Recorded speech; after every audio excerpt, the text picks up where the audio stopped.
It's story time.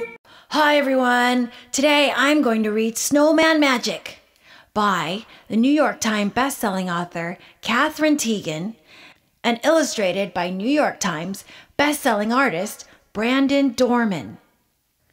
It had been snowing all day. Snowing. George was bored. There was no school, so he needed something to do. He kept looking out the window. Would it ever stop? The next morning, the sun was shining. When George looked out the window, everything was a brilliant white. The snow was so bright, it was almost hard to look at. If he squinted, he could see it was very deep, and it had drifted high against the slope in his backyard. George put on his warm socks and his snow pants and his flannel shirt. Then he put on his snow jacket, his boots, his mittens, and his hat. He was ready. Outside, the air smelled clean and cold. George plunged into the snow. It was fluffy, but crunchy too. He made a snowball and threw it against a tree. It was very, very quiet. George took some snow and packed it into a small ball. Then he started rolling the ball in the snow. The ball got bigger and bigger. When the ball got too heavy to roll, he stopped rolling it near the bottom of the slope. Then he started rolling a medium-sized ball. He put it on top of the big ball. Finally, he made a small ball for the top. George went inside the house and found a scarf in the closet and a carrot in the refrigerator. In the old days, his mother told him, people used to take pieces of coal to use them to make eyes. But there wasn't any coal in George's house, so he found 2 buttons and brought them outside with the scarf and the carrot. He carefully pushed the buttons into the small ball near the top. He stuck the carrot in the center. He found a few small twigs and used them to make a mouth. He wrapped the scarf between the top ball and the middle ball, and he found 2 branches to stick into the sides of the middle ball. It was a perfect snowman.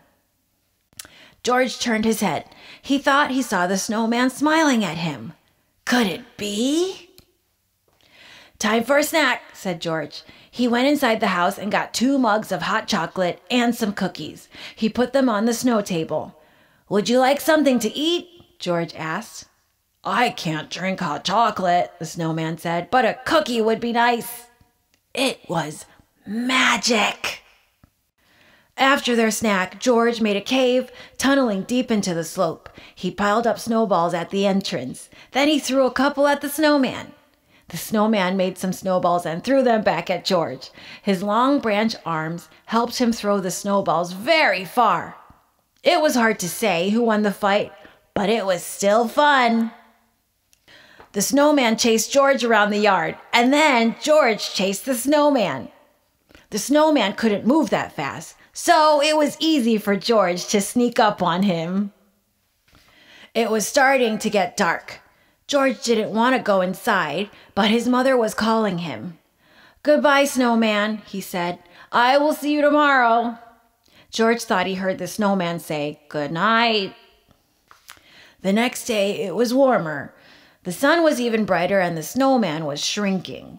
George played with him all day, but he could tell that the snowman didn't have quite the same energy. Then it was Monday. George had to go to school. It was another bright, warm day. When he came home, the snowman was almost gone. The scarf and the carrot and the buttons had slid down. He could hardly recognize his snowman. The cave had collapsed too, and the snow table had melted. The next morning, George looked out the window. It was snowing! Snowing! He couldn't wait to build his snowman again! The end. Join our channel and subscribe for more stories and more songs here at Storytime with Annie and Rocco. Bye for now. Have a great day.